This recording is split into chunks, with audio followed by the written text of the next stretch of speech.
गुह्यं मद्भक्तेष्वभिधास्यति भक्तिं मयि परां कृत्वा मामिवेश्यत्य संशय न च तस्मान् मनुष्येषु कश्चिन्मे प्रियकृत्तमः भविता न च मे तस्मात् धन्यः प्रियतरो भुवि अध्येष्यते च यैमं धर्म्यं संवादमावयोः ज्ञानयज्ञेन तेन अमिष्टस्यामिति मे मतिः। जो लोग परम गोपनीय इस गीता शास्त्र का उपदेश मेरे भक्तों को देंगे वह निसंदेह मुझे ही प्राप्त होंगे। मनुष्यों में गीता की व्याख्या करने वाले की अपेक्षा मुझे अधिक प्रिय कोई नहीं है और ना ही भविष्य में कोई होगा। और जो मनुष्य हम दोनों के इस पावन संवाद का अध्ययन करेगा वह ज्ञान यज्ञ द्वारा मेरी ही आराधना करेंगे। यह मेरा दृढ़ निश्चय है। श्री कृष्ण यहाँ पर बताते हैं कि अमृत प्राप्ति के इस ज्ञान का प्रचार प्रसार जो भी उनके भक्तों में करेगा वह श्री कृष्ण की गति को प्राप्त होगा। वह श्री कृष्ण का सर्वश्रेष्ठ सेवक होगा और उन्हें अत्यंत प्रिय भी होगा। और जो श्रद्धा एवं भक्ति भाव से इस ग्रंथ का अध्ययन करेगा वह ज्ञान यज्ञ द्वारा श्री कृष्ण की ही आराधना करेंगे तथा परम गति को प्राप्त करेंगे। श्रद्धावान नसूयश्च शृणुयादपि यो नरः सोऽपि मुक्तः शुभान् लोकान् प्राप्नुयात् पुण्यकर्मणा कच्चिदेतच्छ्रुतं पार्थ त्वयैकाग्रेण चेतसा कच्चिदज्ञानसम्मोहः प्रणष्टस्ते धनंजय। ईर्ष्या रहित एवं श्रद्धा पूर्वक जो मनुष्य इस गीता ज्ञान का श्रवण करेगा वह मुक्त होकर पुण्य आत्माओं के लोकों को प्राप्त करेगा। हे पार्थ, क्या तुमने इस ज्ञान को एकाग्र चित्त होकर सुना? हे धनंजय, क्या तुम्हारा ज्ञान जनित मोह नष्ट हो गया है? श्री कृष्ण यहाँ पर बताते हैं कि जो भी गीता के इस उपदेश का अवगाहन करते हैं, उसे समझते हैं, इसके भाव में रहते हैं तथा इसके अमूल्य उपदेशों का श्रद्धा से पालन करते हैं, वह पुण्यकर्मी है। आगे श्री कृष्ण अर्जुन से एक गुरु की भांति पूछते हैं कि क्या तुमने इस ज्ञान को पूर्ण मन से सुना और क्या तुम्हारा अज्ञान से उत्पन्न हुआ मोह नष्ट हुआ?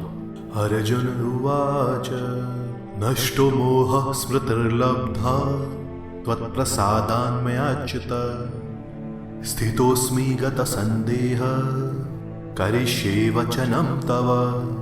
अर्जुन कहता है, हे अच्युत, आपकी कृपा से यह दिव्य ज्ञान प्राप्त कर मेरा समस्त मोह नष्ट हो चुका है तथा स्मृति लाभ से मेरे समस्त संशय विच्छिन्न हो गए हैं। मैं सर्वदा यथा ज्ञान अवस्थित होकर आपकी आज्ञा का पालन करूंगा।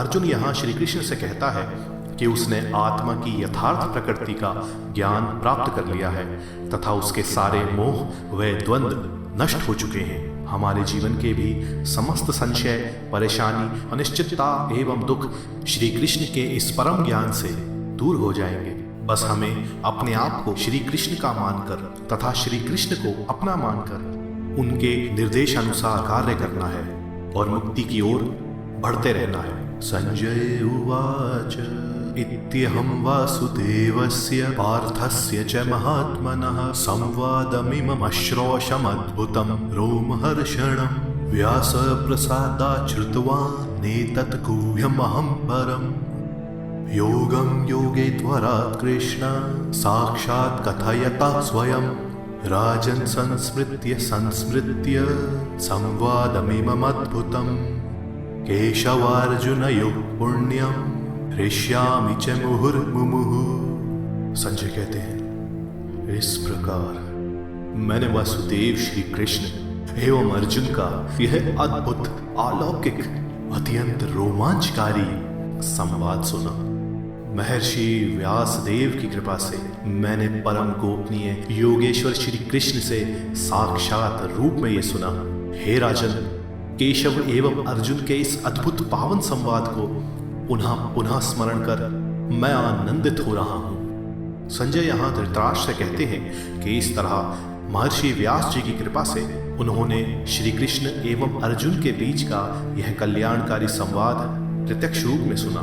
दिव्य श्रीमद् भगवद गीता के इस पावन ज्ञान को ग्रहण करके वे हर्षित हो उठे हैं। अच्छ संस्मृत्य संस्मृत्य रूपमत्यद्भुतं हरेः विस्मयो मे महान् राजन् हृष्यामि च पुनः पुनः यत्र योगेश्वरः कृष्णो यत्र पार्थो धनुर्धरः तत्र शीर्विजयो भूतिर्ध्रुवा नीतिर्मतिर्मम।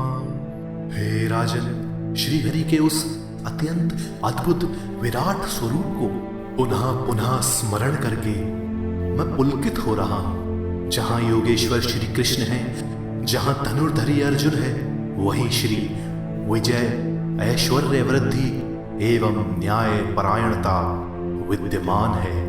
यही मेरा निश्चित मत है। संजय आगे कहते हैं कि श्री कृष्ण के विलक्षण रूप को स्मरण करके वह पुलकित हो रहे हैं। आगे वह कहते हैं कि जहां श्री कृष्ण है, जहां धनुर्धरी अर्जुन है, वहीं निश्चित रूप से ऐश्वर्य, विजय, विभूति तथा नीति विद्यमान है। हमें भी निश्चित रूप से अपने धर्म का पालन करते हुए और आत्मा की शाश्वतता को समझते हुए मोह त्याग कर अपने समस्त निष्काम कर्तव्य कर्म श्री कृष्ण को अर्पित करने हैं, क्योंकि जहां श्री कृष्ण है, मुक्ति भी वही है। इस प्रकार दिव्य श्रीमद् भगवद गीता का 18वां व अंतिम अध्याय मोक्ष संन्यास योग समाप्त होता है। इस अध्याय में हमने त्याग, संन्यास व आत्मा की मुक्ति का मार्ग जाना। प्रिय श्रोताओं, इस प्रकार हमने दिव्य श्रीमद् भगवद गीता के सभी 18 अध्यायों का अध्ययन किया। यह ज्ञान हमें जीवन की कठिनाइयों का सामना करने और अपने कर्तव्यों को समझने में मदद करेगा। आइए हम इस ज्ञान को अपने जीवन में उतारें तथा सच्चाई, धर्म एवं प्रेम के मार्ग पर चलें।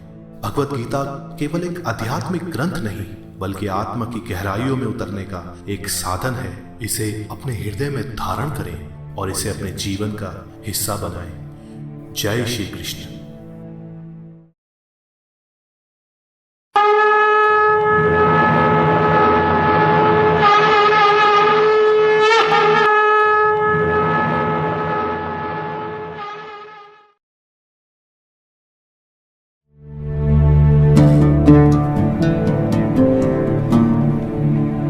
thank you